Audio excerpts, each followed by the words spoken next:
Powerful democracies are meeting today in the Canadian Rockies for a high-stakes G7 summit as global tensions reach a boiling point. Hosted by Canada in the mountain resort of Kananaskis, the talks come amid deepening rifts and geopolitical uncertainty, with wars and tensions with the United States over trade, the Middle East and the war in Ukraine. Israel's deadly strikes on Iran just hours before the summit have added fresh urgency to the agenda. German Chancellor Friedrich Merz has confirmed the Iran-Israel conflict and nuclear risks will be a key focus for leaders. Prime Minister Mark Carney of Canada says he hopes to focus on economic security, supply chains and global stability, but the presence of President Donald Trump has raised concerns about potential flashpoints. Many recall his sharp exit from the last G7 summit in Canada back in 2018, with discussions set to run through until Tuesday. Leaders from countries including Ukraine, India and South Korea will join parts of the summit with the 7 G7 countries, which could shape the direction of global diplomacy in the months ahead. Well, these talks do come amid uncertainty, wars going on across several different continents, but several topics to be discussed. Joining us first to do that is Terry Malevsky, a former correspondent at the CBC and the author of Blood for Blood, who is joining us from Ottawa. Thank you very much for being here, Terry. Let's look at Thanks Canada. for the invitation. No worries at all. Let's look at Canada and Mark Carney. Of course, somebody who is new to the job, generally new to politics, and now hosting a meeting at a time of such uncertainty globally. That must be not a burden, but a serious task at hand. Yeah, he's got his hands full, there's no doubt about it. I mean, these things get out of control very quickly, and especially if Donald Trump is attending and says anything at all, who knows what could happen. However, Canadians know this, most of the world probably doesn't. There's probably not a finance minister anywhere in the world that doesn't already know Mark Carney. He's been around a long time. He's been in the circles of power, knows his way around palaces and presidential lodgings. So he's up to it. He's not going to drop the ball, at least not publicly. And I think that he may even succeed in focusing some, if not all, of the minds present on the issues that he has officially written on his agenda. But there's no question that much of that is going to be hijacked, whether he likes it or not, by what's happening in Ukraine and, of course, in the Middle East. Yes, absolutely, that those wars ongoing.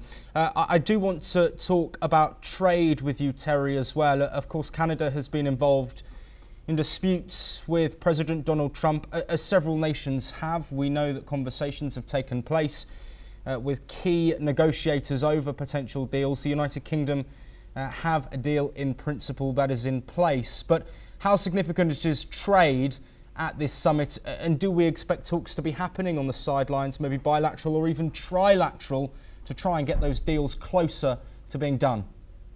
Well, by trilateral, I'm guessing you're referring to the Canada, Mexico, and the US, in which case the last deal that people made with Trump when he was in his first term of office collapsed because Trump tore it up, which raises the question, what's the use in talking to Trump? What's the use in negotiating a deal which, who knows, he'll rip it up again. So that is, you're right, a very live issue, and that could throw the whole thing into a cocked hat. Then there's the question of, a very important question for both sides, relations with India. There's going to be this, as you mentioned, also an invitation has been sent to Prime Minister Modi. He's going to attend. The Indian attitude is, we're there because, we think that Canada will now behave itself better now that we're rid of Justin Trudeau.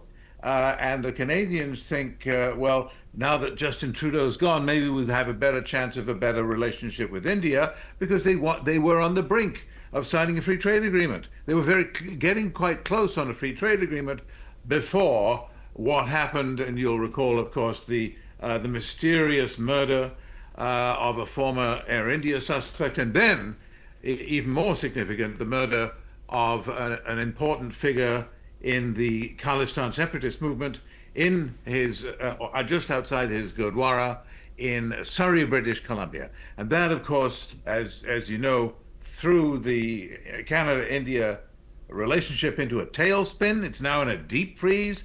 There are no high commissioners from either country, hardly any diplomats still working.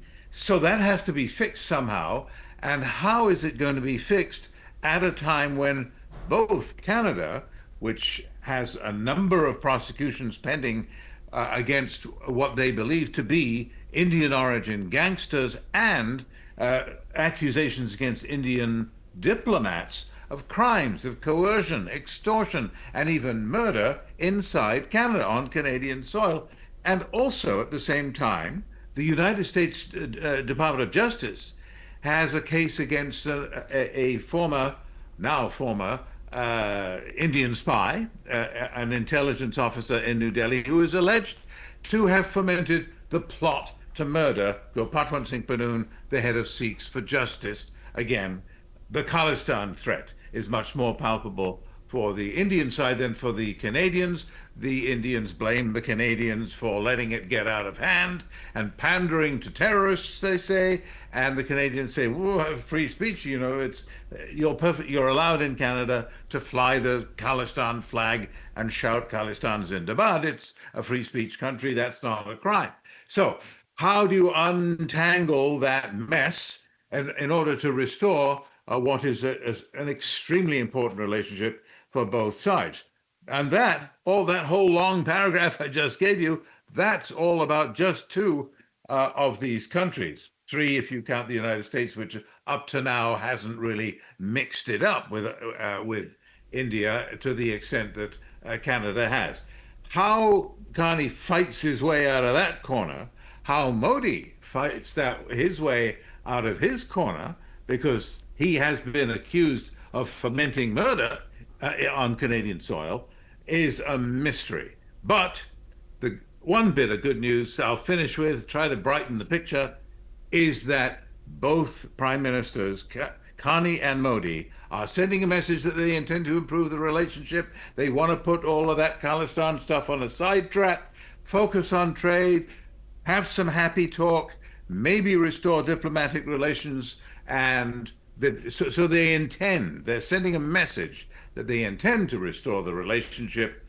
Whether they can achieve it at a time when, let's face it, the Canadian Prime Minister can't call the police and say, please drop the charges against these guys because it would be diplomatically inconvenient. Well, the police would say, sorry, we don't dance to your tune, Prime Minister.